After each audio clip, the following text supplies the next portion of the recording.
proposed resolution for us declaring a public emergency due to the Mexican gray wolf.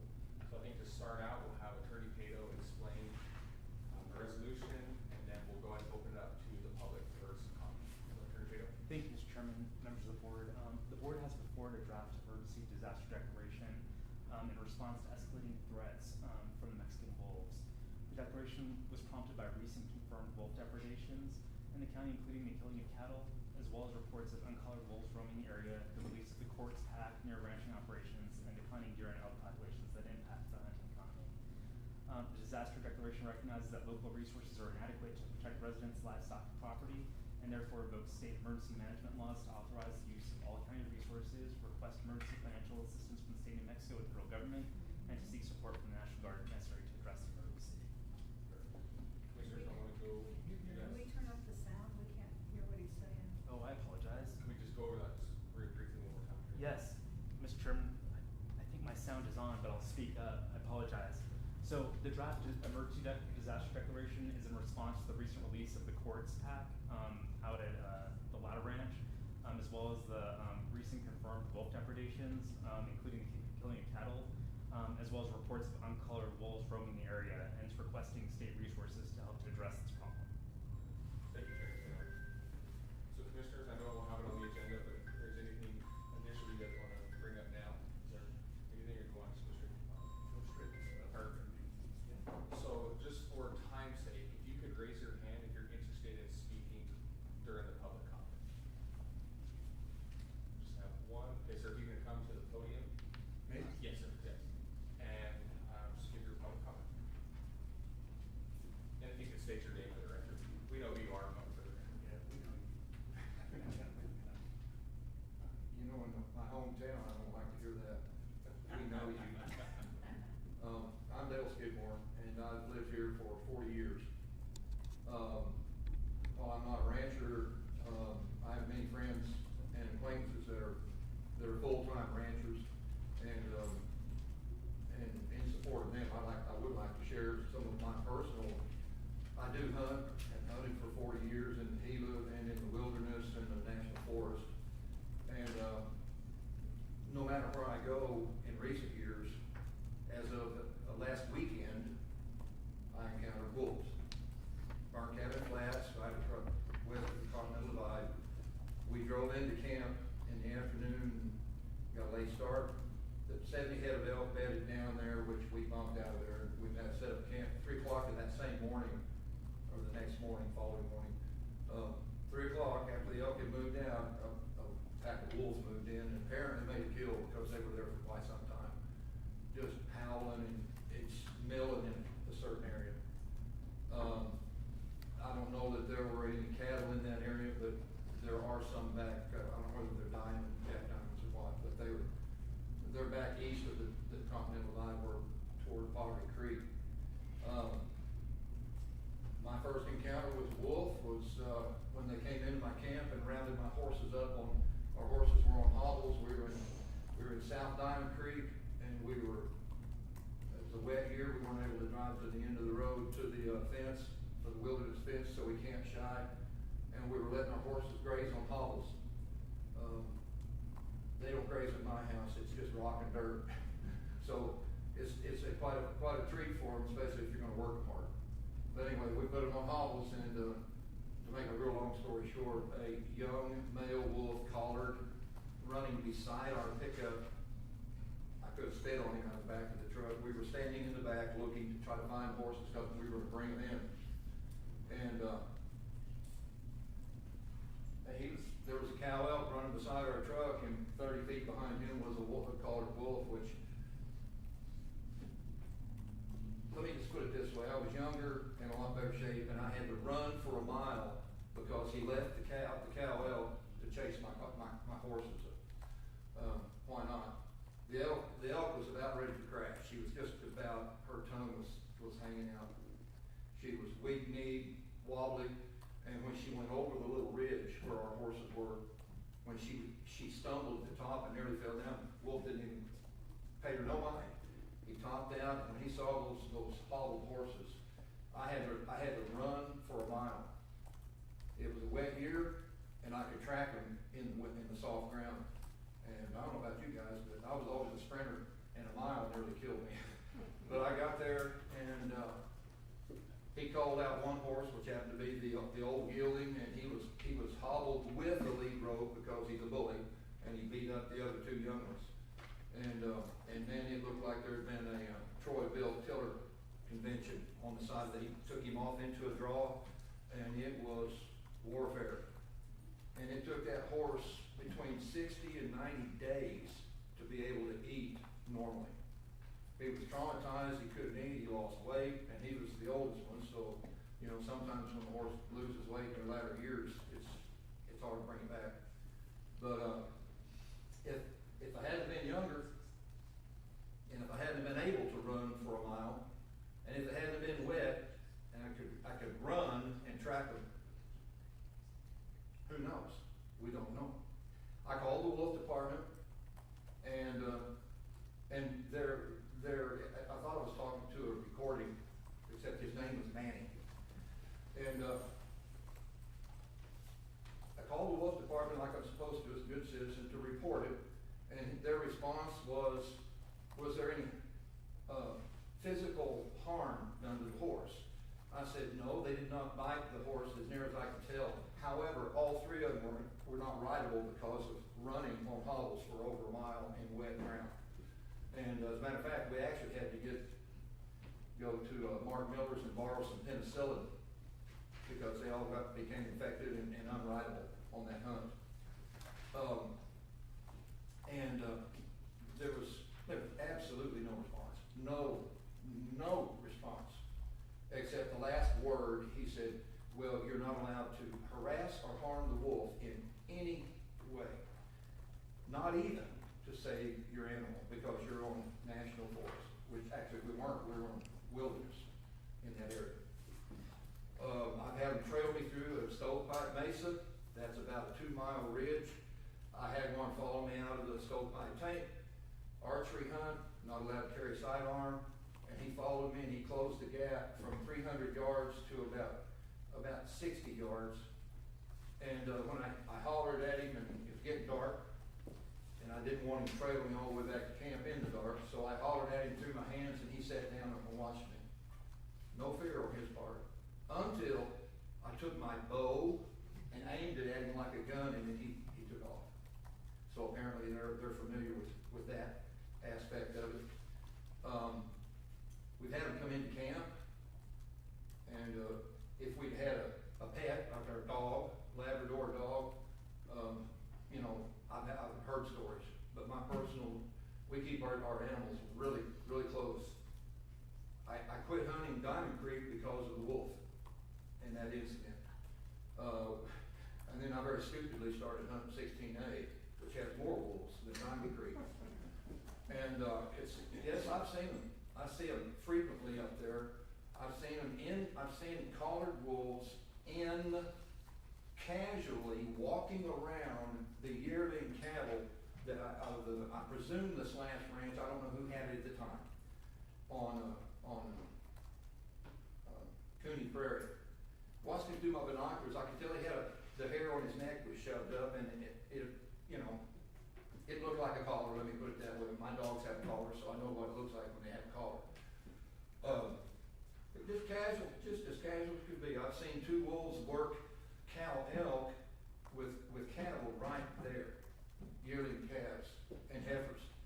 And I know the ranchers up there, and they tell me some stories, but you know, I'm not up there all the time. But I am opposed to the wolf program. The problem, I'm not opposed to the wolf, I'm opposed to too many. And it's just like anything else. Some organizations, some governmental organizations, some people, it's just natural. You give them an inch, and they want the whole hollow. You give them, okay, you can have 50, okay, and next time you get at a meeting, they want 150. And the next meeting, they want 300. And, you know, in a drought situation like we're in now, I don't think that the elk and deer population can sustain any more wolves, because when they go to water, You've got wolf, every predator in the state of New Mexico is waiting for that newborn calf to come in there with his mother. And they don't stand a chance. They don't stand a chance. It's just like, looks like something of an African safari. But with them it's crocodiles. With us it's these wolves. I know that there are ranchers who've had trouble with large bears occasionally, but this meeting's not about bears, so we'll talk about wolves. They're there. They live around the water holes. Why not? We live around Walmart. You know, that's where their food supply is. And they don't care whether it's an elk calf, or a fawn, or a cattle, a baby calf. They don't care. They pull it down and kill it, and they might kill more than one just for a little snack later during the Super Bowl. So I don't appreciate them. I've had encounters with them many times. You know, you gotta stop it. I said enough. But I've had personal encounters beyond what I've told you, and you know, let me just put it this way: I'm no longer unarmed because of the lack of fear that I have encountered in the wolf. They are not afraid.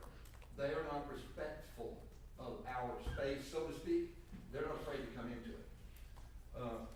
Come close enough to a campfire, you can see their eyes. And we had elderly people in camp at that time. So anyway, I just wanted to state my case and thank you all for trying to do it. I appreciate it, but I can't imagine making my living off of cattle, knowing what's out there waiting for me. So my vote's no. Just for your information. Thank you, Mr. Moore. Is there anyone else that would like to give public comment at this time? Going once, twice. We're gonna go ahead and close this public hearing. Mr. Chairman, Sure, Pedro. I will go ahead and make a notation in the draft declaration of the testimony provided by Mr. Skidmore. Perfect. Thank you, Chair. Present that. Commissioners, I think we're good until 10 o'clock. We'll start our meeting. Hey, just give us about 18 minutes and we'll get started.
to order of the Sierra County Commission.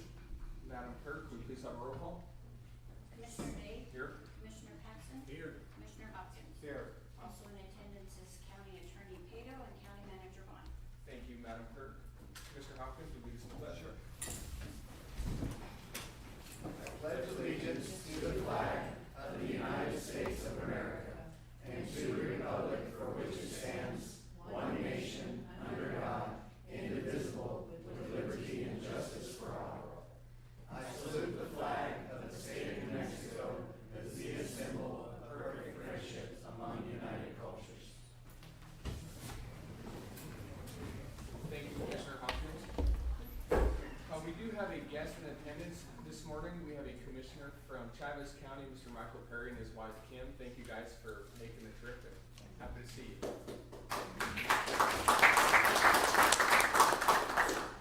Commissioners, we have the first thing on the agenda is your approval of the agenda, but I believe we have an amendment, so we can have a motion. Mr. Chair, I move that we move item Roman numeral 10A, the declaration of the emergency on Mexican wolves, up to just after public comment. I second that. I have a motion and a second to approve the agenda as amended. All those in favor signify by saying aye. Aye. Aye. Motion passes. Item 2 is the approval of the minutes. We have two special meeting minutes and a regular minute. If there is a motion or any questions now at the time. Mr. Chairman, to approve the minutes of both the regular and the special meeting. I'll second. I have a motion and a second to approve the minutes. All those in favor signify by saying aye. Aye. Motion passes. Next up, we'll go to public comment. We do have some individuals signed up. We will have 3 minutes for you to give public comment. Our county manager has the timer up here. After 3 minutes, I'll go ahead and let you just kind of finish your thought, and then we'll move on to the next individual. First up on the list is Mr. Bruce Swindle.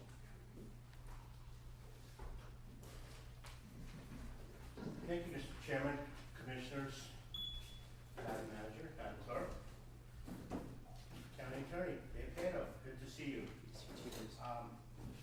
I came here for some really important discussions with you and would like to see the county get involved in a leadership role in moving this community forward. Economically, quality of life wise, the community is really suffering. And unfortunately, because of the topic that you have at hand today, really the wolf, again, it keeps creeping up. I think I'm gonna have to save my conversation for another day. The WIP program is something that is harmful to this community, is harmful to our historic, our culture of this community, and there is just no room for it in this community. I think it's probably one of the driving forces of why I'm here to talk today. We're experiencing a population decline in this community. We have for decades. We're an impoverished community. 34% of our community is, this is countywide, 34% of our community is listed as impoverished, living below the poverty level. 32% of our kids are. Our death rate is much more significant than the state average and the national average.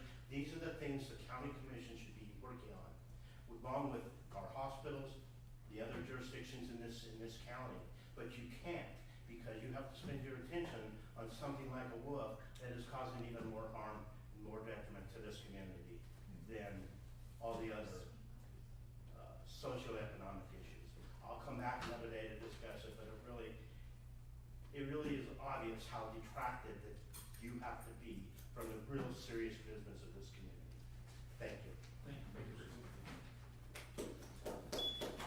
Next up, we will go to Lisa Daniel.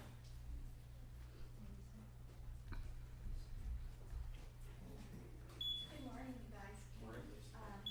You know me from the Olive Tree. I come to occasionally to talk to you guys about our behavioral health. But today is more of a personal issue, and I just wanted to make a request. I live out north, on Red Rock Road, and, it only gets maintained 2 times a year, if we're lucky 3 times a year. As you guys know, I travel back and forth every day. My husband's the foreman of the Flying X Ranch. And so really I have a simple request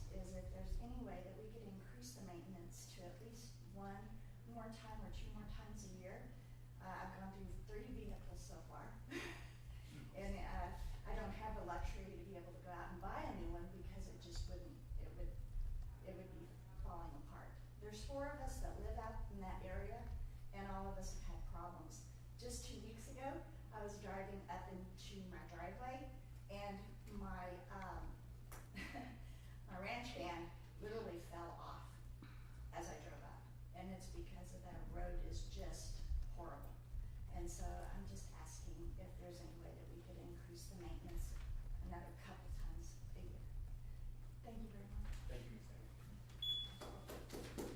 Next, we will go to Susan Swain.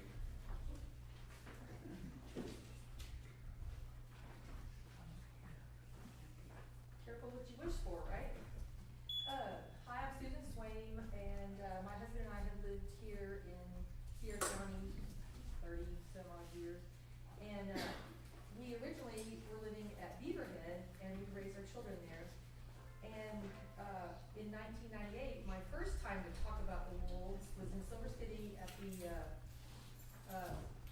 auditorium at Western University, and where they had bussed in a bunch of people to fill in the seats from Albuquerque. I was sitting there with my babies, and I asked the question, why here in the Gila, and why, why? Why are you doing this? Why are you putting wolves out in the Gila? And why? And they said, well, there's lots for them to eat, and there's no people that live there. As I'm standing here with my babies, And that didn't really go well. I said, well, this is just another program where the government crams things down our throats that they think that we need. Well, it's not fair to say the government, because government that did this, the policymakers, just listened to the emotional liberals who wanted to remove people off the land. And it's evident, and it's proven to be that way.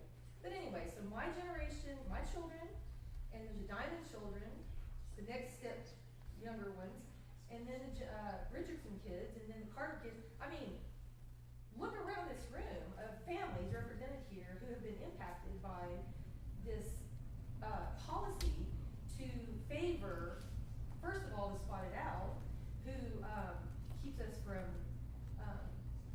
the timber, thinning the timber and shut down the logging and timber industry. Well, now they say that they can't log and timber because of the wolves. And guess what we have now? Wildfires, floods, our watershed is just destroying everything. And so, I say Democrats ruin everything. I don't need to go political, but who did it? Did the Republicans vote for this? Don't think so. But anyway, the point is, how many more groups of children have to be educated on the power of the government who listens to these liberals to destroy our lives, kill our pets, kill our horses, kill our animals, kill the elk that we're trying to subsidize our livings with? How much more death do our children have to endure just to learn a lesson from these people who just want this for themselves? And I just ask you to vote for no more wolves. Thank you. Thank you, thank you. Next up on the list, we have Mr. Jack Diamond. Jack Diamond, will leave my seat.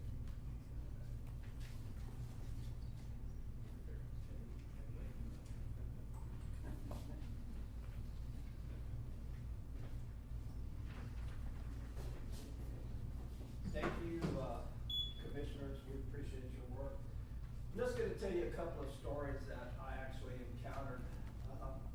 I'm here not just from the cattle standpoint, but from the wildlife standpoint as well. Excuse me, I'm hoarse too. 2 years ago, we were gathering cattle up on top of Klein Mountain. I think we were at about 10 head, and we had made some big circles, and all of a sudden, I hear something coming through the brush. We had some dogs with us, our own dogs, and I think there was 4 of us there at the time.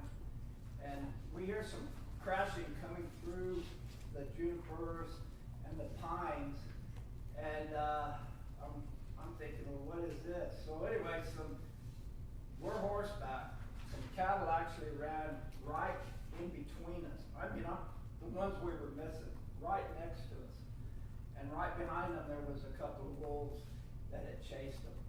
I don't know whether they would have killed them or not, but they had run them really, really hard. I mean, they came full speed right beside us. They didn't really know we were even there. We just happened to be in the same place that the wolves had pushed them. So that was one case that I experienced. They did right there on Klein Mountain, right next to us. They haul the feed in for them to eat, which is crazy. They don't stay on the roads when they do that. They make their own road, which I can't figure that out because we're supposed to stay on the roads and not the closed roads. And instead, they just make a road for feeding cats. Also, when they foster the wolves, I don't understand that either. And that is happening up there as well. So living with these wolves is very stressful. But the other thing, I think most of these people are going to be talking about the cattle. As you guys know, I've been in the outfitting business since I was 20 years old. That's been a big part of our business. And we do not have the elk that we used to have. We don't have the deer that we used to have.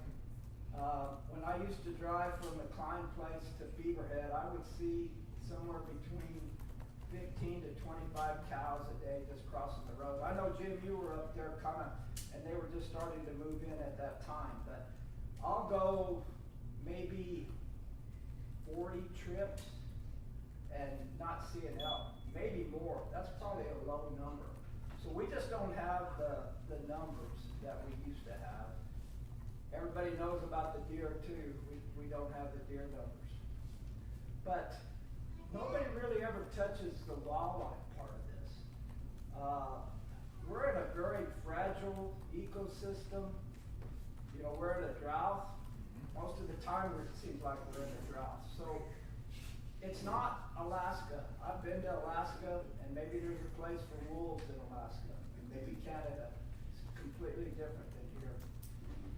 So when you bring another predator in, they're gonna hurt the population, and it's gonna affect all the people in this county because there's a lot of revenue that comes from the hunting industry.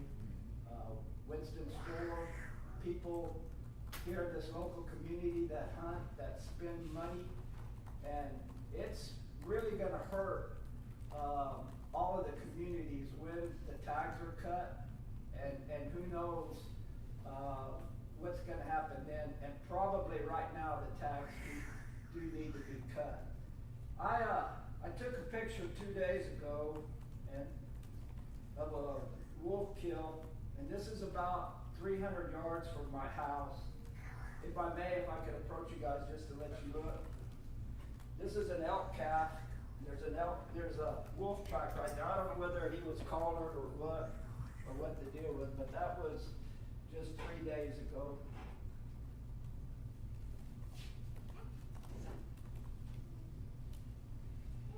And I don't quite understand, just to let you guys look. They get eaten up pretty quick. Yeah, they do. I don't quite understand why the hunters of this state have not woken up to this issue, because it affects them directly. Not only the hunters, but it also affects the people that just want to go out and look at wildlife. We just don't have the numbers that we did. And to be honest with you, I don't think we ever will. At one time, remember, the Gila was known as the best elk hunting in the world. Yeah. In the world. Yeah. Now it's almost like a Colorado elk hunt. That's how it's changed. So you're going to see, I pay gross receipts tax quite a bit, and a lot of other things. But it's not just me, it's the community as well that lives here, other residents of the state of New Mexico that will not be able to enjoy the outdoors. Like I said, it's just not hunters, it's everybody. everybody used to drive up there to look at the elk. We just don't have the numbers. So that's just something to think about. So whatever you guys can do to help us to try to stop this, I don't know whether you can, but at least maybe you can slow it down, and then we just have to see what happens, I guess. But I can tell you, the people that live up there see what's going on, and it's not a good thing. So I hope today that you guys can help us with this issue, and I thank you for having this meeting and listening to us. Thank you so much. Thank you. So I know we did have a couple people walk in after, we turned in this public comment sign-in sheet, so anyone would like to give public comment? Let's see, so we have, Ms. Rabineau and then Ms. Schneeberger, so we will go to Ms. Rabineau first, and then we'll conclude with Ms. Schneeberger. And I believe, I don't know if it's working or not. So if you can just try to keep it around 3 minutes. Okay, yeah. okay, sure. Yeah, it's kind of hard to keep it short sometimes, but I'll make this as short of a story as I can. This is addressing kind of the public safety side of this a little more, which is the issue we're looking at. Just from a personal experience I have, I think it's actually been 3 years ago, because it was right after the Black Fire and all the flooding was going on and everything. We had the Seiko pack on us, and so I went on foot because our horses, believe it or not, were getting bogging down and having trouble even getting around. It's hard to imagine that right now, but so I was on foot. I took my dog that's just good at sniffing around, because I knew that the Seiko was on us, and they were kind of staying centered in one area, which usually means they have a kill. And in order for us to get any compensation, we have to go find it in time to get it confirmed. So I went out on foot. I took a rifle and a pack, you know, and stuff. And so I went up in the area where I knew they had been, you know, kind of centralizing. But it didn't take long before I discovered I had blundered into a very precarious situation, as all of a sudden I started seeing a wolf, and then a wolf, and then I was surrounded eventually. And I think the situation was they had some half-grown pups, which have just been released from the ladder, but a lot of them. And this pack was a minimum of 4, it could have been 5, it was hard to tell. And you know, they probably smelled me, they were going crazy, barking, running everywhere. I'm not saying they came right at me, but if one of the pups had been, it potentially could have been a bad situation. I dropped my pack and just ran for there were no trees, but there was some boulders, so I climbed up a rock, I dropped the pack, had my rifle on me, and just, you know, shaking like crazy with adrenaline. And I know that I have turned in a report of this same thing with you all when that happened, and with the sheriff's office. But I just wanted to remind people that it can happen, and anybody that's out there, they're not even a rancher like Jack was saying, just somebody out and about wanting to be outdoors can find themselves in a situation real quickly. I started shooting just to get their attention, get away. I don't think I ever took aim, but it's kind of blurry. But mostly just trying to get them away. They eventually backed off up onto the mountain, and I was able to ease on out of there. My dog had already hightailed it away, and he was like, what's going on? But anyway, it just reminded me of just how a situation, it can turn bad in a hurry. If somebody wasn't aware they were out there, like I was at least somewhat prepared. So that's what I wanted to pass on you guys, and I also thank you for listening to being here today. So. Thank you. Ms. Schneeberger.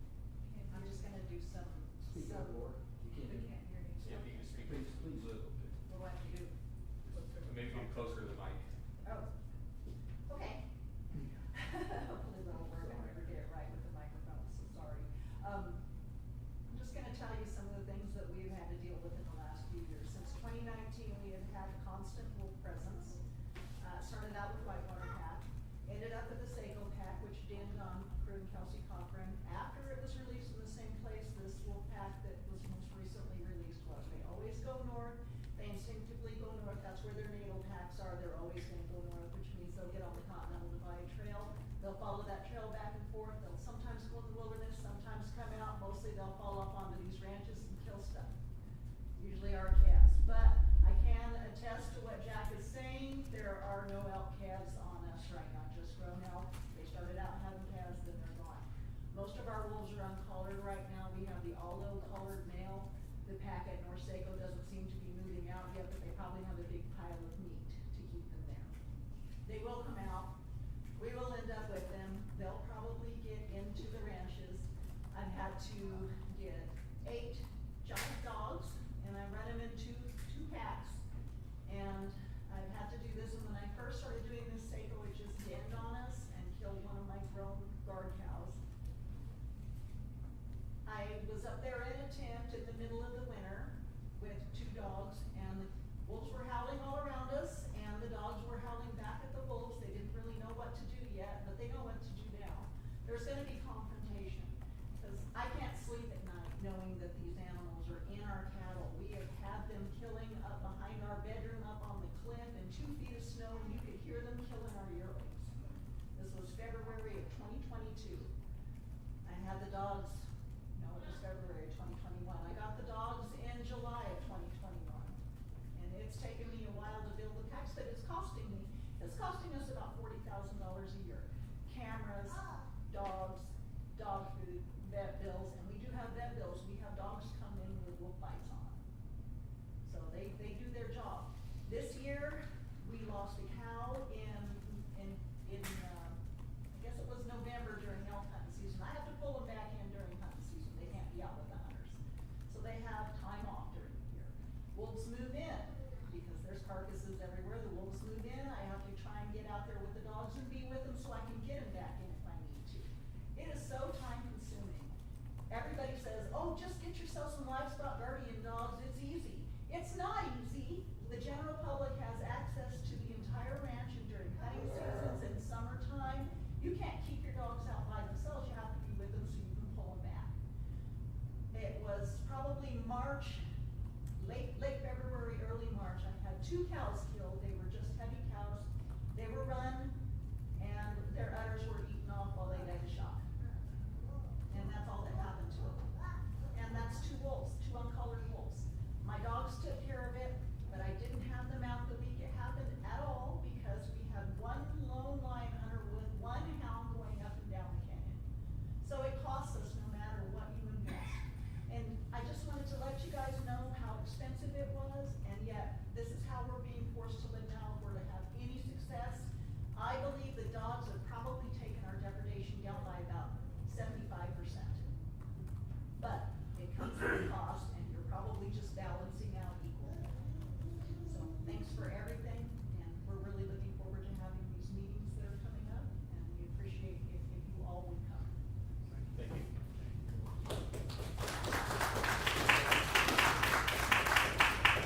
Commissioners, that is all I had that signed up for public comment. So we will move on down the agenda, and next up on the agenda is the item that we moved up the agenda, which is item A under resolutions, ordinances, and proclamations. It's resolution 2025-68, declaring a public safety disaster in Sierra County due to the threat, injury, and damage from the Mexican wolf. We'll go to Attorney Cato first. I know you explained it during the public hearing, but we had some more folks, so if you can explain it again, and then commissioners will just open it up for commission comments and then a vote. So Attorney Cato.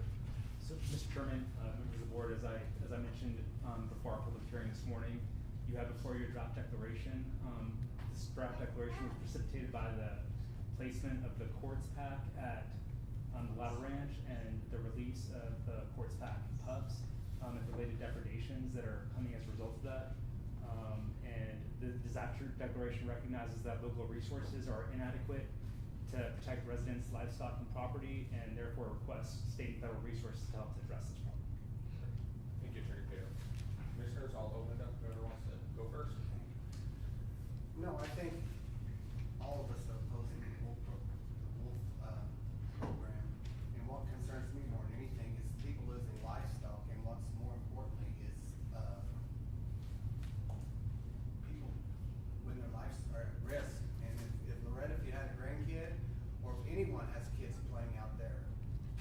what is it gonna take? And I think enough is enough, so resolution, and I hope it helps. Vice Chair Paxton? Thank you, Mr. Chair. I don't think that anybody has an idea of the impacts of the wolf on local residents. And I think it's most appreciated that you folks came today and spoke up. We represent you, and this county is represented on the Mexican Wolf Executive Council, and we give them comment as members of the executive council. We don't get to vote along with the other federal and state agencies, but we at least make our concerns known. And I'm pleased to have my fellow commissioners appoint me to that executive council. We've been very open and very upfront with the Fish and Wildlife Service that we did not want this quartz pack released on the Ladder Ranch because it would be a repeat of what the Seco pack did several years ago. We had a spate of at least 7 confirmed depredations that were attributed to the Seco pack before the male was shot by an unknown shooter and the female died of natural causes, I guess. But those pups are out there. There were 6 pups. Fish and Wildlife Service thinks 3 of them lived past 1 year. But we do believe that we have at least 20 uncollared wolves east of the Continental Divide in Sierra County. These 2 are collared, the male and the female, so they'll be able to track them. The Aldo male is collared, and he's living right there on Crew and Kelsey Cochran's outfit, and there are impacts. The biggest concerns is not just economic, it's the threat to life and safety of our residents. And we did a lot of considering and talking among ourselves before we finally got to the point of issuing a declaration. This is not being political, but we'll get absolutely no support from the governor on this. But our hope is that we will be able to, with a declaration of emergency, get some financial help from the Small Business Administration and get some awareness from the Fish and Wildlife Service folks in Washington with a new director. Brian Nesbitt was confirmed by the Senate 2 days after these wolves were put in the pen on the ladder. That was done because they knew he was going to be confirmed. That was done by Dan Sousa, who was the acting director, and he's a wolf advocate. Nesbitt was the director of Wyoming Game and Fish when the wolves were delisted. He immediately initiated a year-round wolf population, got sued, a wolf hunt, got sued, so then they established quotas by regions in Wyoming. So far they haven't fulfilled all the quotas because wolves are pretty hard to hunt. They're pretty elusive. But with him at the helm of Fish and Wildlife Service, thank you, President Trump, we may have a fighting chance to begin to really manage these wolves. Fish and Wildlife Service will tell you they don't have any idea how many wolves are out there, but there's a minimum of, that's a caveat, of 286, 162 in New Mexico. We want our citizens to have safety, have economic opportunity, to be able to raise their children on the land. That's what we're about in this county. So I think that we are united in taking this action, but this is just a step. We'll continue to try to battle this wolf that has been brought back and is a scourge on the land. Thank you, Vice Chair Paxton. I don't want to just kind of copy and state the same things my commissioners did. I think they did a really good job of expressing some of the things I was going to say. But whenever I look at this issue, I look at it from 2 perspectives. One is the economic perspective and the public safety perspective. In reality, when we look at declaring this emergency, typically that has to be signed off by the governor. And in reality, it's, now all of us as commissioners know this, I think the community knows this isn't gonna be signed by the governor. And so for me as a commissioner, voting for this, without the signature of the governor, it's a political statement, and I think it gets us all excited and something to talk about. But in reality, I cannot go to each of you in this room and say, simply by passing this, it's gonna do anything. I'll be very honest with you. Not having the governor sign it, knowing that, it's not gonna do anything. I think it places this commission in a position to state where we stand on the issue. And so I'm someone who I wanna be, what does this mean moving forward? I don't wanna pass something that doesn't have a purpose, and it's not gonna do anything. But yesterday, I did have a good conversation with a representative from the Office of Advocacy at the Small Business Administration. Him and I talked for a good half an hour about what they can do and their assistance. And what it did is it gave purpose behind this, and it gave a follow-up behind this disaster declaration. In that conversation, he stated that his support is for the outfitters and guides. His support is for the ranchers and the economic impacts that the Mexican wolf has on your guys' individual businesses. And so, I'm someone I just like to ask the blunt questions. Said, if we as a commission pass an emergency declaration, does it provide any additional assistance for you to do your job and help our folks in Sierra County? And his response was yes. He made it clear that he was appointed by the president. He understands the political aspect of the issue. He understands that this is not gonna be signed by the governor. But he said by the commission supporting this and passing an emergency declaration, it gives him reason to continue to fight. It gives him a reason to go and schedule the meetings and follow up with each of you to talk about the economic impacts of the wolf program on all of our businesses, whether it's outfitting a guide or ranching in Sierra County. With that, he did ask for some homework from not only the commission, but each of you. We do have that meeting scheduled for September 9th with representatives from the SBA in Winston. He did ask for him to carry this message, and for him to carry out what we hope to see in Sierra County in providing assistance to our residents on the wolf issue. He needs us as a county to put up some numbers of what the economic impact is. What is the impact from gross receipts taxes? What is the impact on, the loss of cattle in our county and what we would get from property taxes, essentially. He also wanted me to state in this meeting that to kind of put it on all of you in the crowd who are impacted, come up with some numbers. I think Ms. Shaberger did a really good job of talking about how much it's costing her for her dogs, how much it's costing in time, how much it's costing in fuel. They, at the Small Business Administration, need to see the numbers from each of us. And so I put that on each of you and on us as a county to put those numbers together. We have a voice that's willing to carry our message. We just have to give them the resources to carry that message. And so I want to put that all out there to each of you. If you could do that, it would go such a long ways for SBA to provide some assistance for all of us in Sierra County. The second part of it is the public safety. And it absolutely hurts my heart to hear Mr. Avenot and her experience. I see her with her grandchild, and I think of the same thing that Commissioner Hopkins brought up. What if she did have a grandchild with her? What would have happened then? That's the reality of what we're seeing now. We can talk about the economics and obviously look at the numbers. And as someone who's doesn't put a whole lot of emotion into decisions I make sitting in this capacity, I think this is very much the exception to that. There is emotion tied to it. I look at all of you as our constituents and understand that you have family, you have livelihoods.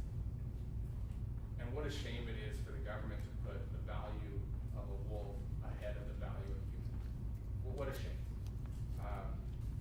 And so I think passing this as a commission, there is follow-up to it. There is reason behind it more than just a political statement.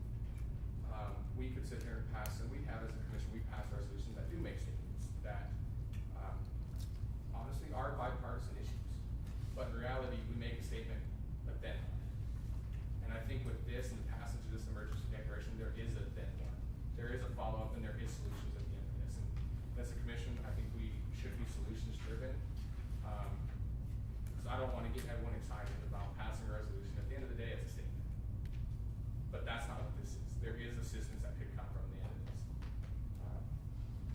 so I thank all of you, I thank you for saying your testimony, please continue. Cause I think it's those stories that will get some traction, because at the end of the day, we're all people, and your livelihoods are being attacked, and your safety is being put at jeopardy because of this program, and that's a problem. And I think as a commission, we've heard our constituents very loud and clear where they stand on the issue, very consistent since the beginning, that we've been on the commission, 7 years now, on this issue. And so we hear you, and we wanna be solutions driven and find solutions for you guys. And so I just thank you. Thank you for being here. Thank you for taking time out of your busy schedule to show up and tell your stories. And so with that, commissioners, again, I said this last week, I think I know the vote on it, but we will go ahead and make it formal. So is there a motion? Mr. Chair, I move that we approve resolution 2025-68, declaring a public safety disaster in Sierra County due to the threat of injury and damage from Mexican wolves. I second it. I have a motion and a second. Just to make it clear, Madam Clerk, on this item, can we just have a roll call vote? Commissioner Day? Yes. Commissioner Paxson? Yes. Commissioner Hopper? Yes. With a 3-0 vote, the resolution is approved. Thank you. With that, we have still more on the schedule. If you guys want to stick around and see what's going on with the county, but if not, I think that's what most people are here for. So, commissioners, moving on to item 4, the consent agenda. Is there a motion? Mr. Chair, I move that I'll second. I have a motion and a second. All those in favor, signify by saying aye. Aye. Motion passes. Commissioners, we'll go ahead and let people clear out for a little bit.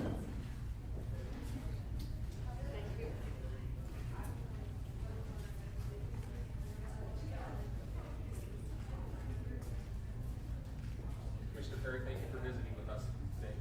Thank you for being here. Hey, anytime. Thanks for having me. Okay, commissioners, next we will go to item 4, years of service awards. Manager Vaughn.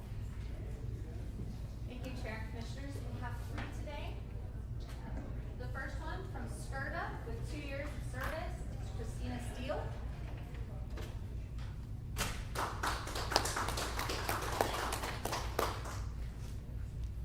She's on great nerves. Yeah. She's Thank you. Next, with the Sheriff's Department with 1 year of service is Cassidy Key.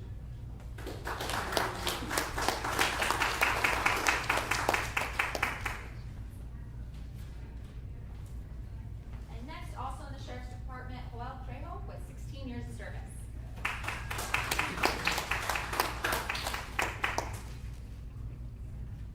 He's actually at the doctor today. Congratulations. And that's all I have. Perfect. Thank you, Manager Vaughn. Next, we will go to department reports. I'm just thinking who I can pick on first. We'll go to Mickey.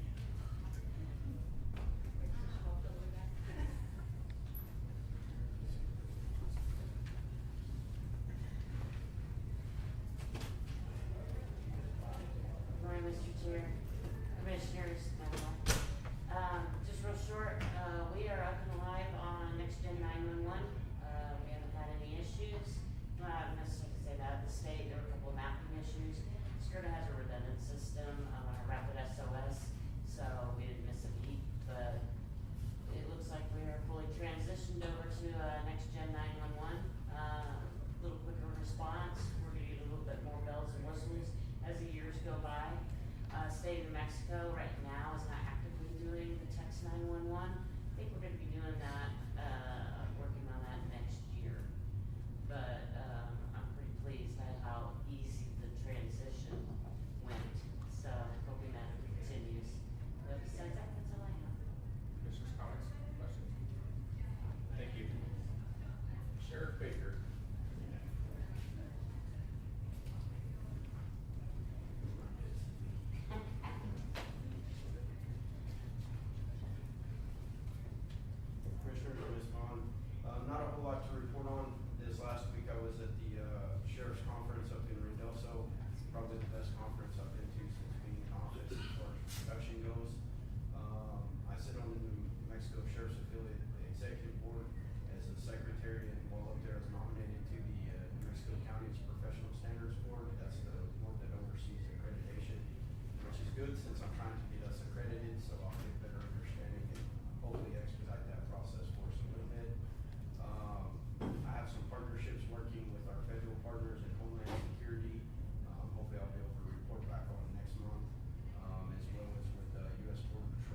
church in Winston Sunday, saw a couple of patrol vehicles out. I think that's outstanding. And, one of them was, right there in the little town. The little Florida? town. No, not- Cochise? Cochise. Yeah, slowing traffic down. So Sheriff, that's appreciated. You're responding to public requests. I really appreciate how anybody can approach you and present a problem and you seek solutions. Yes, sir, thank you. Anything additional, Commissioner? No? Thank you, Sheriff. Thank you. We'll go to detention next, to court.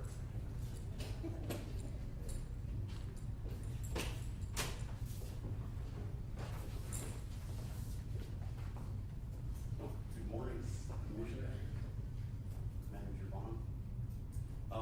Right now, for Luna, we have 54. Our numbers came down a little bit. We're still hoping that they come down a little more. In July, we had 48 transports.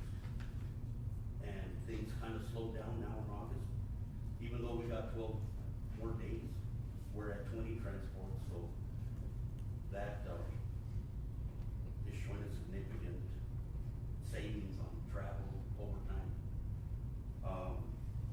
We will start training. I have 2 officers that are gonna be going to report writing. And then from here on, we're gonna continue training. Sheriff Baker and I still need to sit down, but we have some training that we talked about. And, last but not least, I just wanna thank 2 young girls, Evelyn and Monica. They're Lucas's granddaughters. They called and asked me if they could participate in National Night Out. And with their allowance, they bought school supplies so we can hand out. And I just wanted to thank them for that opportunity. And, I'll stand for any questions. Commissioners, comments, questions? Thank you, Patrick. Thank you. Josh, Road Department.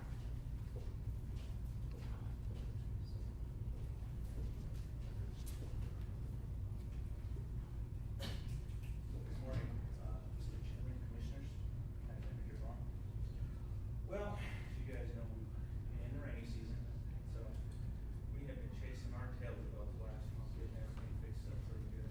Monticello got hammered pretty hard about 3 weeks ago. So, we've been doing a little dozing up there, putting the road back together, so everybody's been able to get in and out of there pretty well. As you know, Miranda got hit pretty hard about a month ago. Our redistrict league guy was up there yesterday, got that all smoothed out about as much as we can. As you know, we filed an insurance report on that. Get that all taken care of, and then we'll get some, more concrete put back in there. Some more riprap, and, hopefully that'll help that dry out some. That's just a terrible stuff to deal with, but we'll get it put back together. Like I said, Billy's got some, pretty good numbers there, so get all that together. We did some log sealing and Animus, Monticello and East Grand Prairie for our LGF projects. Excuse me. We're gonna strike those up coming up about the next 2 or 3 weeks. And then that'll pretty much be the end of our chip seal and stuff. We have a little dirt work to go, but other than that, we are pretty much caught up with the big stuff. So I would stand for any questions or comments.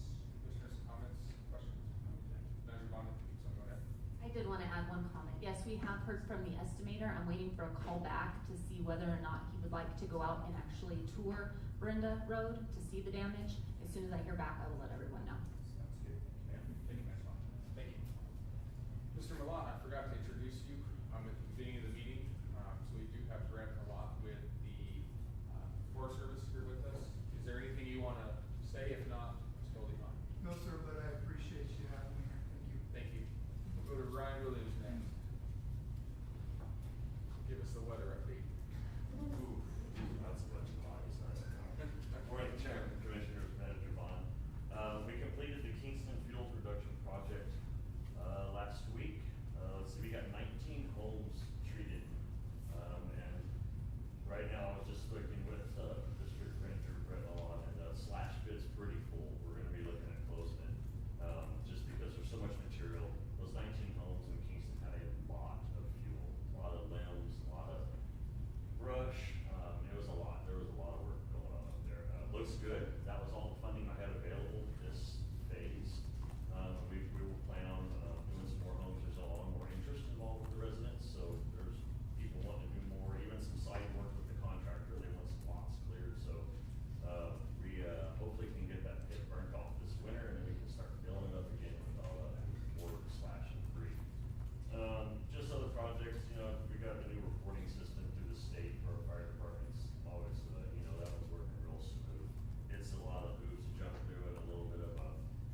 4 AM, we had some small flooding out on A013 and Highway 51 around the Bernardo, the Marco, and Eagle area.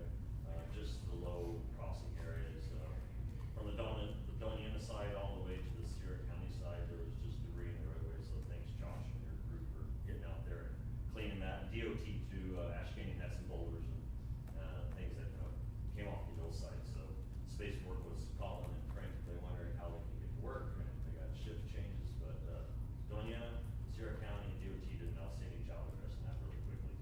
And then you want some weather? Well, Is it gonna rain? well, those guys at the National Weather Service said we were supposed to get some rain. We got one little bout of it Monday morning, really early. And now we're back into a drying trend. The only plus side of that is we have some cooler temperatures. But we are still in extreme drought with no significant change or areas of improvement at this time. I know the no burn ban that I still have in place has got a lot of people riled up, but trying to keep us safe. The fire map's capturing it, they're popping all around us, but just trying to keep us safe, so. With the cooler temperatures, gonna help out a little bit, but this whole week there's nothing in the forecast. But that could change, because Mother Nature's been pretty sneaky this season, so that concludes my report. I'll stand for any questions. Commissioners, comments, questions? Thank you, Ryan. Our treasurer, Ms. Kenny Chavez.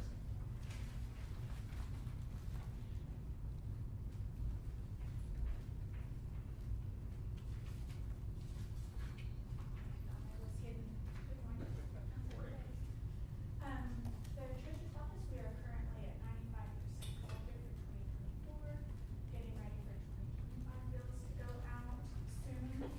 We will have our delinquent property tax sale on September 4th, which is a Thursday, here in the commission chambers at 10 a.m. As of right now, there are just 5 properties. We keep finding owners, trying to get everybody in before those get sold at auction. But, that will be happening on the 4th at 10 a.m. with the TRD, with the tax credit service. Just an update, our office will be closed for the 26th, 27th, 28th. We are attending a training, the whole staff, and, we'll be collaborating with other counties to learn about our systems in place and to make sure we are running our offices efficiently. So, also want to give kudos to the road department. We were out at the Adam Peterson Memorial that Jevin took off, and, the roads were smooth as could be. Pulling our camper and stuff, they are doing a great job in a lot of places that we have been. And we're out and about a lot, so, yeah. Any questions? Questions, Commissioner? Thank you. I believe that is all out there. Manager Vaughn, anything to report this month? Thank you, Chair. Yes, I have a couple items. I did want to give a brief update on the fairgrounds. The new building that will house the kitchen and the bathrooms is being stood up. I have spoken to the contractor and they promised that it will be completed by the fair.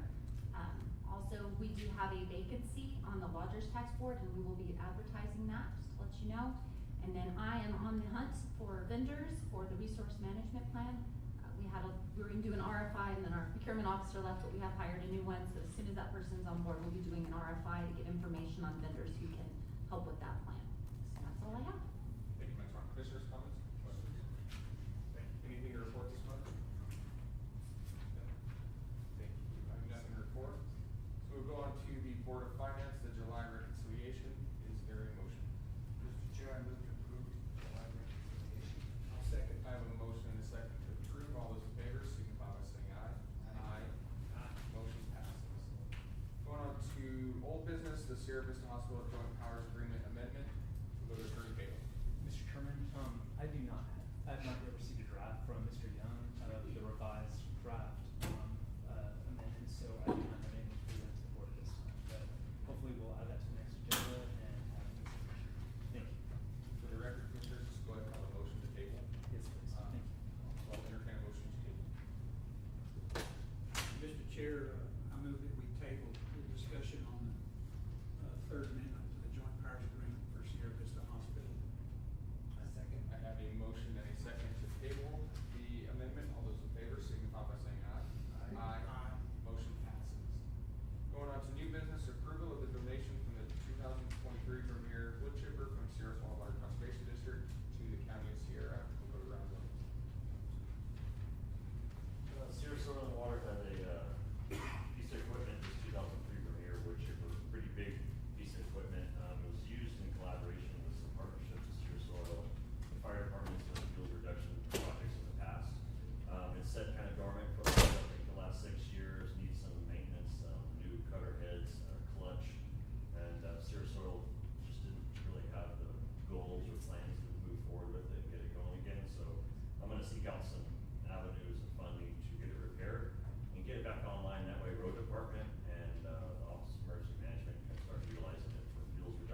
Thank you, Chair and Commissioners.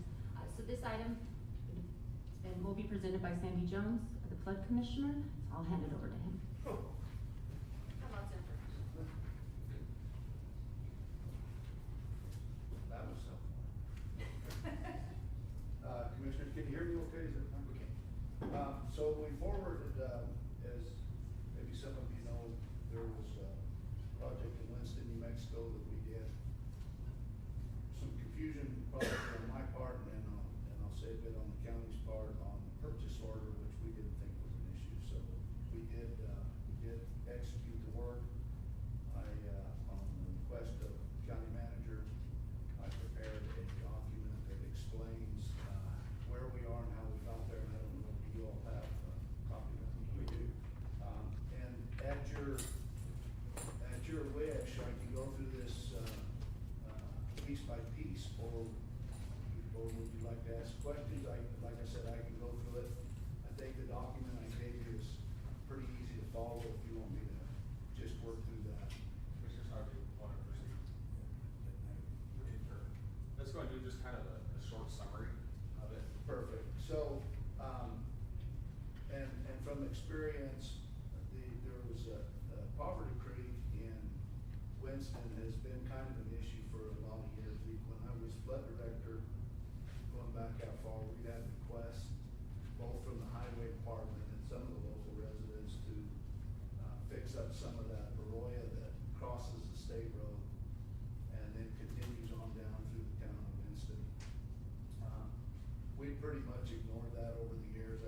Speaking with some of the former flood directors, we didn't really think it was a big priority, or for whatever reason it didn't work up there. There was a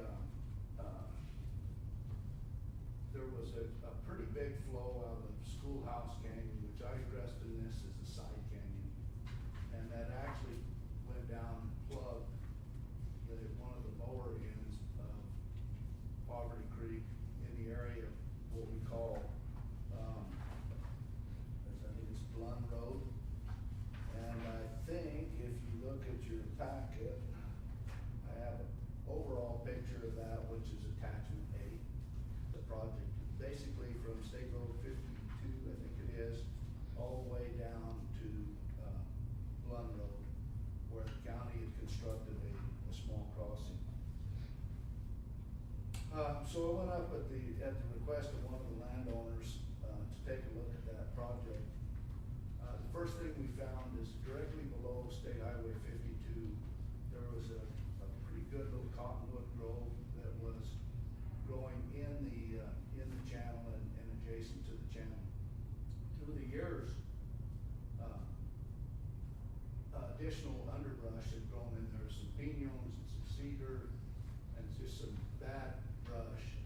And also there was some dead cottonwoods that had created some deadfall in there and actually started to plug up the creek. That, because of that, some of that water actually backed up, according to the landowners there, that some of that backed up nearly to the store there in Winston. Well, the further investigation of it, I found there was a fence line that crossed through there that actually had a second set of posts on top of it. So that fill, that backup was about 6 or 7 feet deep. So the first thing we determined was we needed to go in and clean that channel out and restore the arroyo itself. Wasn't a big arroyo, pretty simple task to do. The landowners were pretty good, and I think we'll compliment them on it. They got in and started getting the deadfall out. The reason that was important is normally we would put a larger bulldozer in there to work on these channels, but in this case we wanted to save as many of the big cottonwood trees as we could. So the landowner was able to go out and clear a lot of the brush out of the road.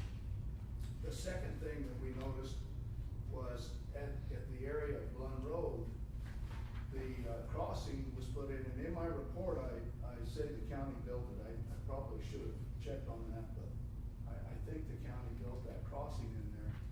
That crossing's actually about 3 feet higher than the natural stream bed.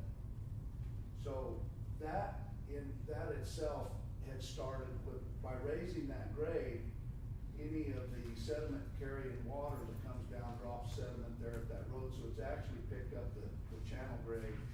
And commissioners, you can look, I believe that's in area C, if you look at that, area 3, the attachment number C, letter C. So when that side canyon came in, that exacerbated that backup and actually put a big plug in just immediately upstream of Run Road. So we made the determination there that one thing that we needed to do was to clear that plug out from in front of Poverty Creek. And that picture, if you look at that picture towards the top of the page, you see a really nice stream bed just immediately above it, and then this big alluvial fan that came out below it. So there's two problems that happened there. One, the crossing was constructed a little bit high, and the second was this big sedimentary plug that came in from Schoolhouse. So the determination was made there that we knew the landowners, there's two landowners involved. We realigned the channel back to what we think was its natural course on Schoolhouse, removed that plug, brought that channel into a line at a gradual entrance into Poverty Creek. Upstream from that, from Glen Road, we went in, there was a row of pretty bad trees encroaching in there. We removed those trees and cleaned that channel upstream to clear that out. On the upstream side, after that's the area up by Highway 52, with the big deadfall cleared out, we put a smaller dozer in there, cleaned around the cottonwoods, restored that channel, and now everything is kind of the way it used to be. The problem has pretty much solved itself on 52. That should continue to scour and stay clean now that the deadfall's out of there. We may have to go up sometime in the future to clean some of the deadfall, but I think it's in pretty good shape. The lower end on attachment C in area 3 by Glen Road will continue to be a bit of a maintenance problem. At some point in time, we probably ought to address lowering that road that crosses there somehow, because it will continue to deposit sediment there in that area, which will continue to back up the channel. So that's the problem and how we solve it and what we think going forward. So one of the questions, well, let me ask, is any questions as to the project and why we were there, as far as that goes? Comments, questions? Just a comment, Mr. Chair.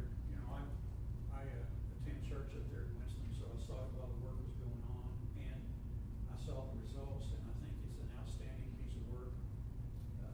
I have been up there when we didn't get to church, because the water was 200 yards across from the creek either way, and it is a problem that the state has not been willing to address with elevating that road prison and putting culverts in. That's their problem, but ours is to ensure the safety and welfare of the folks there in Winston and on Buzz. So I think the results of the work are outstanding. I think that's good. So I have a question on Blunt Road. Is there an option that at some point we should put? We'll just have to clean it once in a while. But it does jeopardize, there's a house right there. Actually, there's a levee system that runs from State Highway almost from 52 all the way down to Lund. There is a levee in there that was built by somebody pretty smartly at one time. There really wasn't any activity on east of that levee. So now that there's activity there, obviously it becomes a problem with that drainage stopping up. So at any rate, that's kind of where we're at, and might be a good idea to look at that. So the next question, the next question that come up, and I was able to, my group was able to meet with Manager Vaughn and Chairman Day about this whole issue. We had some early on concerns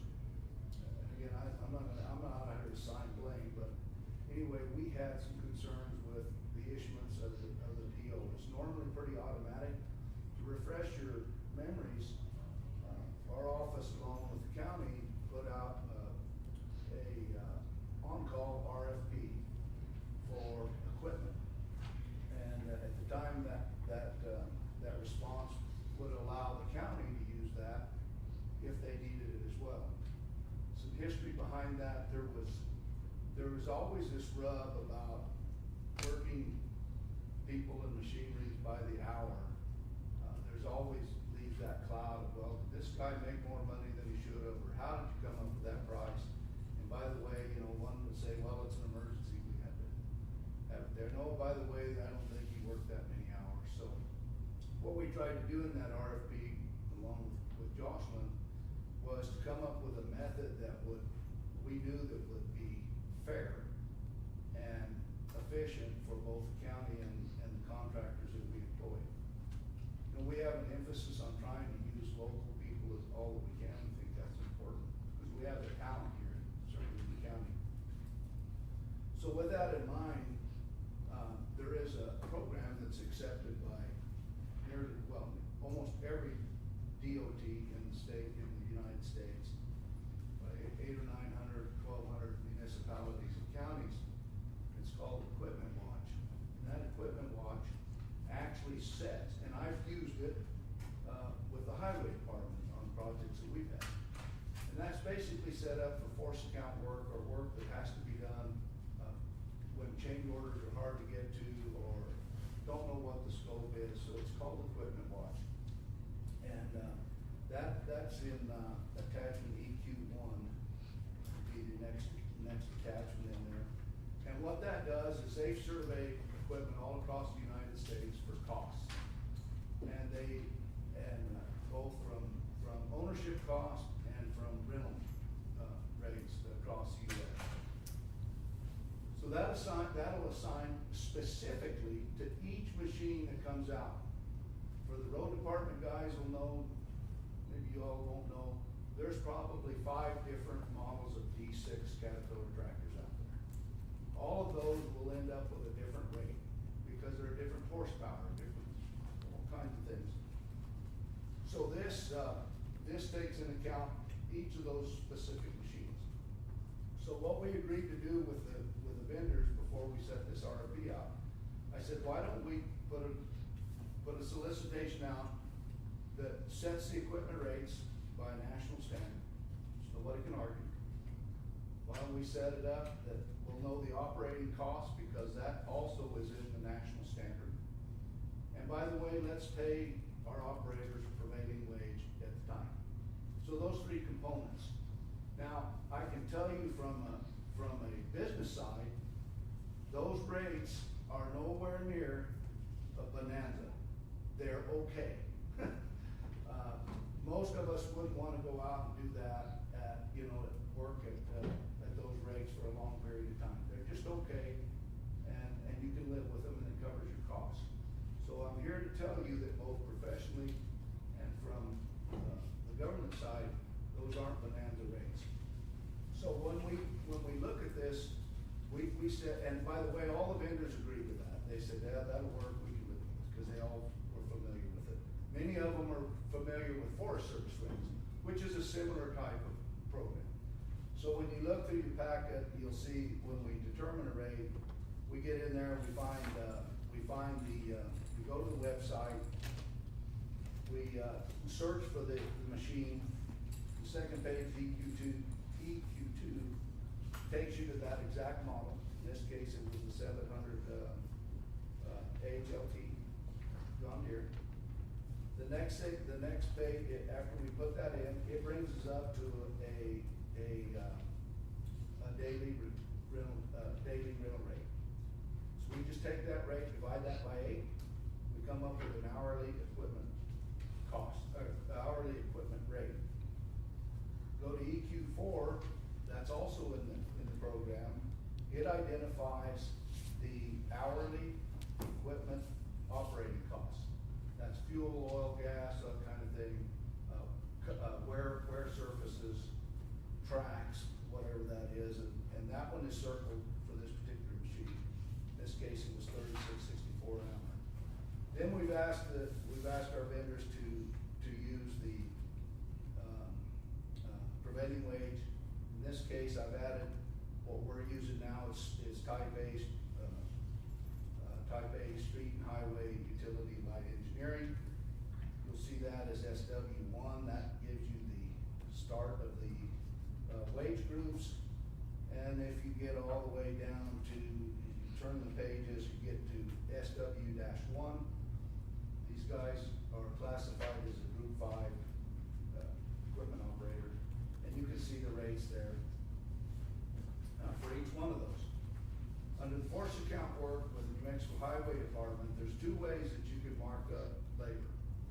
You can go in and give the exact cost for insurance, cost for healthcare, whatever those extra costs are above your base rate of labor, and they will reimburse those at those costs with a markup. And as you'll see, S-1 is the latest New Mexico Highway edition, the 2019 edition. If you go to the next page, S2, you will see option 2. It should be highlighted in pink for you. And option 2 says we will take that base rate, multiply it by 30%, and that will be your recovery for labor. So that's exactly how we do it. That gives you all of those costs. You add those all together, and then you have an hourly operated wet rate for the machine. In this case, we did that. So then the next step that we do as we go through here, we mandated that the operators fill out a timesheet, a daily timesheet showing the equipment hours each day. So and that comes right off an hour meter. That's not a time that, hey, we started, we get over there, we grease the track, that's the time that the machine starts. We've developed a timesheet for those, a daily timesheet. At the end of each day, those times, now we don't have the actual document, but those hours are texted over to my office, which is Casey Edwards is the receiver of that, and then weekly she'll pick up, they'll bring in these exact timesheets in. For my review, Casey runs a spreadsheet that shows each of those daily timesheets on a going forward basis. At the end of the day, when we're done, we end up with total hours, and we have paperwork to back that up. Those operators have to sign it. We think that's pretty good fraud protection. Most people won't sign it unless that they do it. So that will walk you through the justification, how we got there, how we track it, and the last thing, if you look in your packets, I did provide a few pictures, some before and after pictures in there. You'll see them in order. I don't think I numbered those. Maybe I did, but you'll see some before and after pictures of the project. Commissioner Paxton was there. I think you'll attest it looked pretty good. I don't know if you were able to go downstream. The bottom line is, and I put this in my report, this really, the way this thing worked out should really be kind of a flagship for how we do all of this type of work. We had a request, was valid. We had the local landowners participate, so it wasn't just us going up there and working on it. The local landowners actually worked on it, and then we go in and do the work, and we're done with it. So it's kind of the perfect way to have a flood project work, because we have some interest by the local landowner to help. That's my case. The other thing that I'll point out is that the confusion really is, I think when we got to the bottom line, Madam Manager, I think what we concluded was, look, probably the biggest hurdle that was wrong was that we stuck a number amount in there of like $30,000, and that was something that triggers other factors in procurement. I'm not 100% convinced that is an issue with an on-call project, but it is certainly clear in the procurement code. In this particular case, this ended up $12,000 or $13,000. I think I have the exact amount in your handout, so it really shouldn't have triggered anything. So there was an error obviously on our part, but I will also say that in the past, we haven't had that problem. notify the procurement side. They would get a PO coming pretty quick. As you recall, we worked in Trujillo, we worked in 3 or 4 canyons where we had to go to work immediately, and it wasn't an issue. So to that, I apologize. I assumed it would be automatic because of the links that we went through to procure this particular product. And at the end of the day, it was under the 25,000, which wouldn't have kicked anything else in. And the project was done and successful. And by the way, the night they got done, they had a flood, so it worked. So for whatever that's worth, it wasn't a big one, but they did have a flood. So, Mr. Chairman, Commissioners, County Manager, that's my presentation. I stand for any questions. Commissioners, any comments, questions? I just wanted to state for the record, the dollar amount is $12,872.16 plus tax. Well, Commissioners, I will say, Ms. Jones did mention the meeting we were able to sit down. I think there was some miscommunication, misunderstanding for both parties on the process, but I think, what we walked out of that meeting with was an understanding from the county's perspective and the Flood Commission office perspective of what needs to happen moving forward, get the projects initiated, and the way, and what we can do as a county to get those POs issued pretty quickly. So I thought it was a successful meeting, and I think it was moving forward. We're all have a lot clearer, heads and minds to get some projects going. And I hope the Flood Commission staff and office would agree with that. So, hopefully we can continue this and we can get POs issued a little quicker on our end. It's really essential on some of these that we not get bogged down on some of that. We understand the delineation of the cost amount. We understand it's a short piece of what we're gonna do and how we're gonna get there, and I think the manager made that clear that, look, once we have the scope, once we have that, we can roll this PO pretty quick, because it's not a quoted project, and that was the other thing. We kept looking for a quote. Well, there isn't a quote because the rates are all predetermined. Well, I think, just for the Commissioner's sake in that conversation, I think there's some confusion around, within the RFP, there's a lottery system on how those contractors are selected. And I think there's just some confusion on when that lottery process was actually taking place. I think the understanding was, and Manager Mark, correct me if I'm incorrect, was that the lottery was being done every single project. Whenever we had that meeting, it came out that the lottery was done at the very beginning of the RFP, and then now it's a matter of Flood Commission office just going through that lottery selection of contractors and kind of just going down the list, which is what the procurement entailed whenever it was done. So, again, I think we're all on the same page moving forward, and just keep going from here. So if there's any questions, anything additional, Commissioners? If not, I will entertain a motion. Mr. Chairman, move to approve the unauthorized purchase from the Flood Commission. I'll second. I have a motion and a second to approve the unauthorized purchase. All those in favor, signify by saying aye. Aye. Motion passes. Moving on to items B, I believe we do B and C together. So item B is the preservation agreement between the State of New Mexico Historic Preservation Division and Sierra County. And item C is a JPA between the Department of Cultural Affairs, Historic Preservation Division, and Sierra County for the improvement of the Hillsborough Community Center. Jennifer Hoff. Thank you, Chair and Commissioner. So I'd like to thank at the beginning of this Lisa Kurt, who's the new president of the Hillsborough Community Center. She put together this grant and applied for it, and she received it. So these two documents entail a grant agreement basically with the state for $189,300, and this is to restucco the outside of the Hillsborough Community Center, along with any other improvements we can make if that money, is there any left over. The Preservation Society requires that we have both the preservation agreement, which outlines what we're required to do to maintain the historic nature of that building. And then the other one is a joint powers agreement with the Historic Preservation Division, which is also required by statute in order to move forward with this project. Once we get these approved, we'll have to take some pictures and send them all up so they can give us the go-ahead to do the project. I'll stand for any questions. Commissioners, comments, questions? As a comment, Mr. Chair, I think it's great that we're taking care of the old Hillsborough School, that's now their library and community center, and facilitating their needs so that the community can come together. It is a pride project for those folks. I commend Manager Vaughn for her efforts to seek ways to do business and funds to get the job done, so good on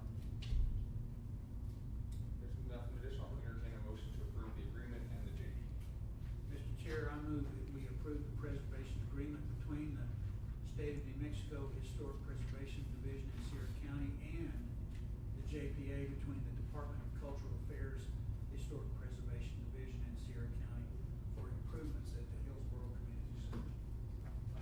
I have a motion and a second to approve the agreement and the GPA. All those in favor, signify by saying aye. Aye. Aye. Motion passes. Moving on to item D is the MOU between Sierra County and the Peter C. School District for student admission to school sporting events. Go to Mary. Thank you, Chair and Commissioners. So this is an MOU with Sierra County and the school district.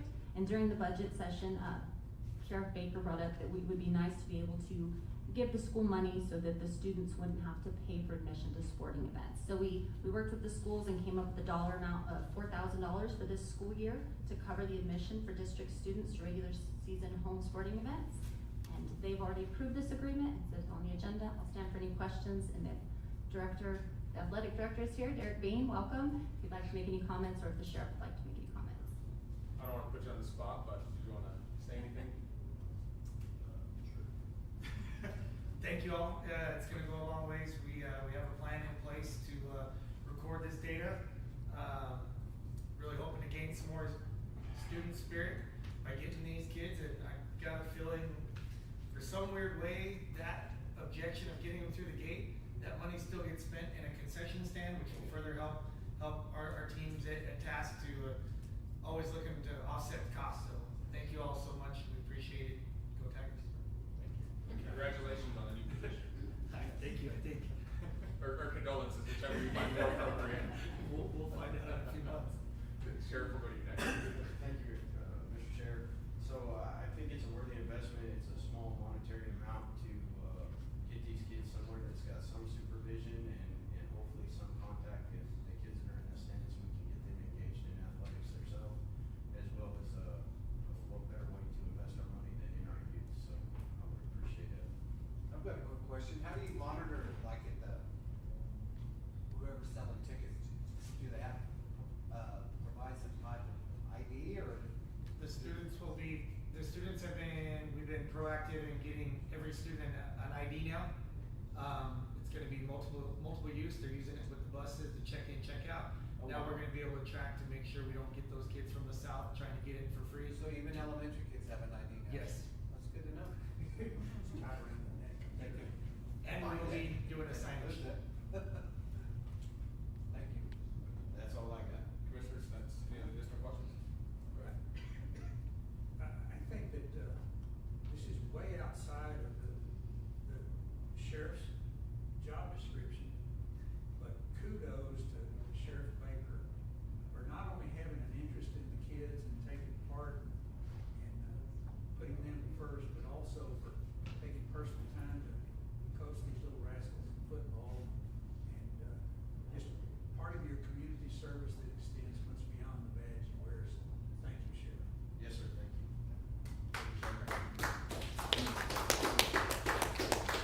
On a personal level, I'm really excited this was on the agenda today. My niece, of course, plays middle school volleyball. Unfortunately, she's playing in Hatch Valley.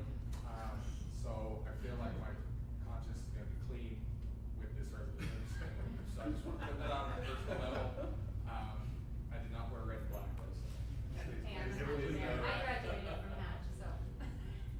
So with that, commissioners, is there a motion to approve the MOU? Mr. Chair, I move to approve the MOU between Sierra County and Trip School District for student admission to the school sporting events. I'll second. I have a motion and a second to approve the MOU. All those in favor signify by saying aye. Aye. Motion passes. Moving on to the next agenda items, MOU between Sierra County and the Sierra County Flood Arroyo District to provide temporary seed funding for operations. Go to Manager Long. Thank you, Chair and Commissioners. As you guys are aware, the Sierra County Arroyo Flood District was established at the last election, November 5th of 2024, and they will not begin collecting property tax money until January, and they do need some seed money to begin operations. This MOU gives Sierra County Arroyo Flood District $200,000 to begin that process. I'll stand for any questions, or Attorney Pedro.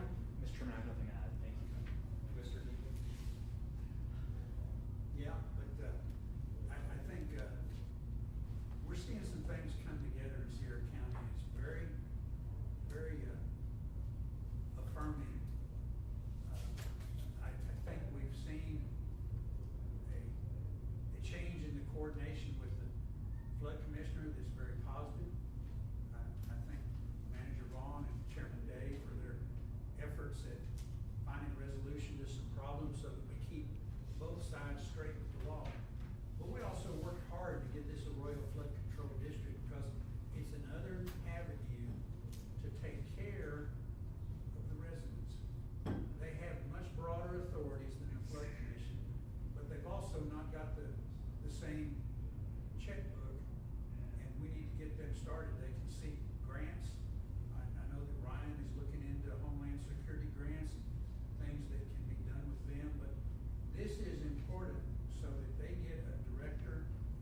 kind of discussed where they were at and what assistance we could provide. And I think what we learned is they were kind of at a standstill point, because there's a lot of documentation and federal government, documents that needed to be retrieved for them to really kind of get up and going. The problem was, I know the one thing they brought up was they don't have an address. They don't have a location, so I know we talked about just setting up a mailbox here in the county building, just so that they have an address that they can send mail and be able to start working on some of that paperwork. We did ask them, I'm not sure if we proceeded yet, kind of a list of what they're hoping, that we can provide assistance with as they move forward to. And again, I think this is, an initiative that, and it was brought up in the meeting, where we wanted kind of a separate independent entity to kind of handle some of the flood issues, within our drainages. However, I think a part of that is the county still plays our part in providing some of that assistance, and in this case, it's providing some seed money to get them up and going, to help get their, feet moving in the right direction, because right now they are kind of just stuck with no funding or really no assistance. And so I agree, I think as we move forward, if there is a big flood here, I think it's a matter of bringing in all the parties, as county, flood commission office, flood arroyo district, to provide and protect the constituents of Sierra County. And I think for me, that's kind of how I see it moving forward. If we're all on the same page, we're doing a good thing. And I wasn't gonna really say this, but I know I got sent an article yesterday about how the seed money was our way of telling the flood district, here's what we want, if you don't do it, we're gonna take our money away, kind of thing. And it's just kind of really disheartening to hear. I think the only thing that this commission hopes for in providing the seed money is that the district is successful moving forward. That's basically it. That's basically it. Together. Yeah, so, I mean, I guess if there is any strings attached to this, is what the article quoted. It's that we want to see it be successful. And so, if you hear anything that this money comes with strings, I'm talking to the community on this, please know that it's coming from just misinformation and really ignorance. Because there is none of that seed money to get them up and going, because we understand their role in protecting our citizens, and we want them to be successful. So, I just want to put that out there, because I know there was an article, online article out there stating that, so I just want to clarify that for the public, for the record. Not only that, but in the language of the formation of the Arroyo Flood Control District, they're totally independent from the commission. And we're gonna maintain that as a commitment to transparency and doing right things. Absolutely. So with that, Mr. Chair, I'll move that we approve the MOU between Sierra County Arroyo Flood District, providing them temporary seed funding so that they can get their operations up and running. My second. I have a motion and a second to approve the MOU. All those in favor signify by saying aye. Aye. Aye. Motion passes. Moving on to item F, and were we able to do F and G together? Yes. Okay, so commissioners, let's go ahead and look at F and G together. One is the RISE grant agreement, and the other is the BIZ grant agreement, and we'll go to Manager Ron. Thank you, Chair and Commissioners. So these two agreements are with Olive Tree. They are to use the RISE and the BIZ dollars for the scope of work, which is in your item. The first one, the RISE, is for $11,588 annually, and the BIZ one is for $12,000 annually. And if you have any questions, we also have Virginia Lee, who does these grants, as well as Lisa from Olive Tree to answer any questions.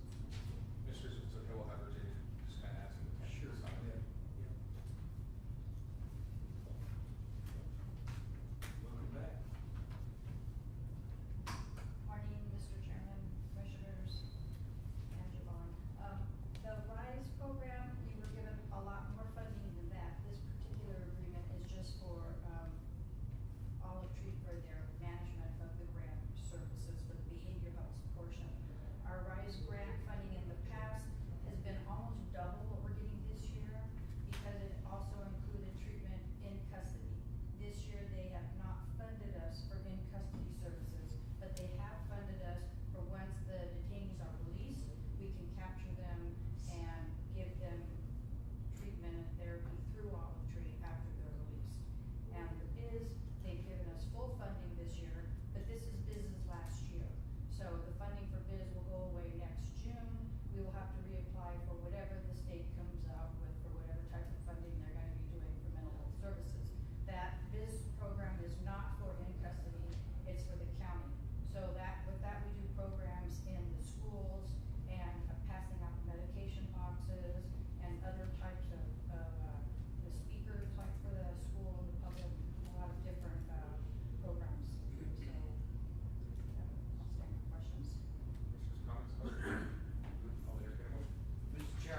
Mexico Capital Outlet is a grant agreement for a capital appropriation project.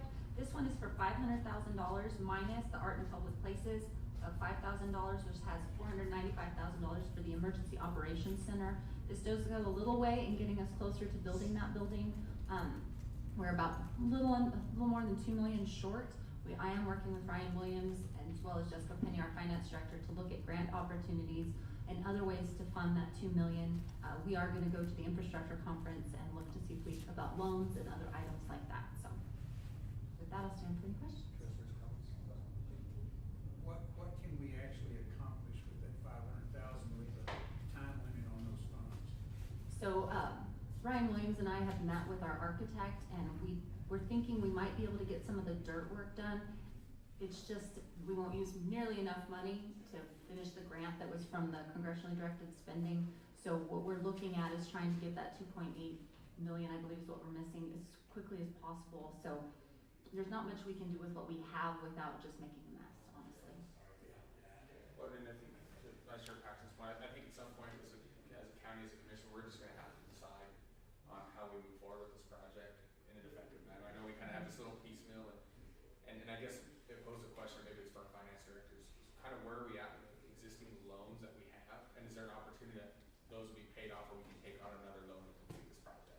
So we did have one loan payoff last year, I believe it was fire department, went for one of our volunteer fire departments. So we are looking into our loan capacity to see if we can get another one. Financially, we do have the funding to pay an annual amount for that loan. So we are looking into that very heavily. And I think where I'm coming from is, if this isn't kind of a recreational building or facility, this really is an emergency management. And we all know it's not a matter of if, it's when we have another emergency. And I think, I know in the past we've had to kind of scramble and plan buildings. I know we used the new sheriff's department before, we've used Albert Monument Center. I think having something that we know that's up and going and we don't have to send staff in last minute to get everything going, I think it's very well worth the value maybe looking at getting this project moving pretty quickly. I certainly agree. It's needed and it'll be used. So it would keep us from having to scramble to find a place that's suitable for an incident command structure to, in a joint exercise, be able to put people where they have communications and meeting rooms and a facility that's already stood up. So I hope we'll pursue it and get it done in an expeditious manner. There's nothing additional, Commissioner Hopkins, anything? No, I'm good. I'll entertain a motion. Mr. Chair, I move that we approve New Mexico Capital Outlay Grant Agreement 25J 3162 for the Emergency Operations Center. I second. I have a motion and a second to approve the capital outlay agreement. All those in favor, signify by saying aye. Aye. Motion passes. Next up is the capital outlay grant agreement 25J 3163, Manager Bond. Thank you, Chair and Commissioners. This one is $100,000 for the fairgrounds. We are in the middle of the big project of spending the $1.7 million on the remodel right now. At the next meeting, I will come back with a list of all of our prioritized projects that we made, I believe that was last year or 2 years ago, and let you know how much money we have left on all those grants. The 1.7 has been spent, has been encumbered on this project, and part of the $250,000 that we received last year. But we do have some additional money with this $100,000 and what's left from the $250 to make decisions on what we want to do with that remaining funding. Commissioners, comments, questions? I just might want to ask if we can also send that list to the fair board and maybe have a representative at that meeting, just so then there's some open communication and some exactly, just have for transparency's sake, if we just send that list to them and maybe they could send us kind of what they hope to see. Do we know what this 100,000 will be used for? Is it the swine flu? No, we do not know what this, Decisions been made? no decision has been made. Okay. If there's nothing additional, I'll entertain a motion. Mr. Chair, I move to approve the New Mexico Capital Outlay Grant Agreement 25-J 3163 for the fairgrounds. I'll second. I have a motion and a second to approve the grant agreement. All those in favor, signify by saying aye. Aye. Aye. Motion passes. The last one up is grant agreement 25J 3165, Manager Bond. Thank you, Chair and Commissioners. This one is $175,000 for the Hillsborough Community Center, including the kitchen equipment and the kitchen remodel. $1,750 of that is for art in public places, so that is $173,250. This will be going to the kitchen remodel, and anything left over will continue to go to the remodel of that building. Commissioners, comments, questions? I'll entertain a motion. Mr. Chair, I move that we approve New Mexico Capital Outlay Grant Agreement 25-J3165 for the Hillsborough kitchen facility. I second it. I have a motion and a second to approve the grant agreement. All those in favor signify by saying aye. Aye. Motion passes. Item K is a constant care agreement between the County of Bernalillo and the County of Sierra. Manager Bond. Thank you, Chair and Commissioners. So this is an agreement with Bernalillo County Youth Services Center to house our juvenile offenders. This agreement costs $475 per day per detainee housed at the facility. I'll leave it up to Patrick on where we're currently housing most of our juveniles. I do not believe it's in Bernalillo County, but it's Doniana. But this rate is pretty standard. We looked into all of those other rates, and I'll hand it over to Patrick for any questions. Yes, it is Doniana, and as Manager Bond said, they're pretty standard. I looked into San Juan, they're $498 a day. So being more centralized here, I think would make more sense. And we do house every now and again in Bernalillo. Will we continue to utilize Doniana? Yes. Okay, for juveniles, okay. Yes, if for some reason Doniana County can't take them, we do have an additional agreement with Bernalillo to send them. And there are conditions that a judge would set for who's housed where, for why, so we use what they need anyway. That's correct. I mean, so if there's a gang situation or something like that, they might need to split them up. So for that reason, Yeah. it's important that we For their have safety and, yeah. options. Absolutely. That's right. I'll entertain a motion. Mr. Chair, I move that we approve the cost of care agreement between the County of Bernalillo and the County of Sierra. I second I it. have a motion and a second to approve the cost of care agreement. All those in favor signify by saying aye. Aye. Aye. Motion passes. We've already done item A, so we'll go to item B is resolution 2025-69 FY26 budget and transfer amendment. We'll go to our finance director. Good morning, Commissioners, Manager Vaughn. This morning, resolution to amend fiscal year 26 budget for various funds. It's a really, really long one, so I've got a summary of all of that. Starting off with our revenue, we're bringing in about 3.46, or adding about 3.46 million in legislative appropriations that were previously presented, increasing 1.6. Of that 1.6 of that revenue is the 3 capital outlay agreements presented earlier for Hillsborough Community Center, Fairgrounds, and the Emergency Operations Center. 891,000 of that are for capital outlay reimbursements received in early July for the existing agreements that we have with the state. The corresponding budget for those 3 capital outlay agreements in the amount of $768,000 are listed in the expenditure section below in that resolution. Next, we're amending our Fund 500, our grants fund. We're increasing the revenue by $128,000 to true up the budget for RISE and BIZ grants. We had previously put some budget in those accounts at the start fiscal year 26. So this is just to true that up to the exact amount that we were awarded. The corresponding adjustments to the expense are also listed below in the resolution. Next, we're adding 1.3 million in revenue for our FY26 state fire and EMS allotments in various funds. The corresponding increases to the expense accounts were listed below. And the last revenue increase is in the amount of $449,000, and this is for 3 local government road fund agreements with NMDOT for fiscal year 26. The agreements were previously approved by the Commission on June 24th, and the corresponding increase to the expense for those agreements are also listed in the expenditure section.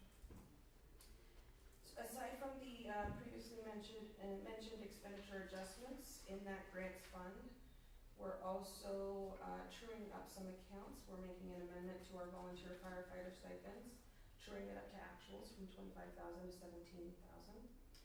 And, we're correcting, some accounts in our legislative funding, or legislative appropriation fund for our sheriff's vehicles for $26,000. We're truing up, the two, previously mentioned fairgrounds funding to actuals. We're adding the budget for the hazard mitigation plan along with the corresponding match. And we're amending to actuals the Hillsborough HVAC funding. The last one that we're amending in Fund 512, which is our lactive fund, is $72,000 for the Van Patten remodel to the sheriff's office, $41,000 for PO carryovers for the assessor's project with Catalyst and Triadic, $12,000 for the Hillsborough drainage plan carryover, IT systems upgrades in the amount of $316,000, match carryover for the emergency operations center at $89,000, urban STK for $20,000, and then the mower and trailer for facilities at $32,000. And then finally, we're asking for a transfer from the general fund to Fund 629 in the amount of $8,434 for the hazard mitigation plan. Commissioners, comments, questions? Could you explain that again, please? Let me start with the page. And that was a mouthful. The resolution is so much longer, yeah. I was fixing to throw something at you. Well, Mr. Chair, I move to approve resolution number 2025-69 for fiscal year 26 budget transfer amendments. I'll second. I have a motion and a second to approve the resolution. All those in favor signify by saying aye. Aye. Aye. Motion passes. Moving on to resolution 2025-70 FY26 budget adjustment for the flood district, and we'll go back to you, Jessica. This is just a separate resolution for that seed funding for the previously approved MOU for Sierra County Arroyo Flood District and $200,000. Who's like that repeat? No, I'm good with that. All right. I'll entertain a motion. Mr. Chair, I move that we approve resolution 2025-70 fiscal year 26 budget amendment for the Arroyo Flood Control District. I second. I have a motion and a second to approve the resolution. All those in favor signify by saying aye. Aye. Aye. Motion passes. Commissioners, we have no executive session on the agenda, so the only thing next up is to adjourn the meeting. But before we do that, our next meeting will be September 16th, 10 a.m. here at the Commission Chambers. So with that, I'll entertain a motion to adjourn. So moved. Second. I have a motion and a second. We're adjourned. A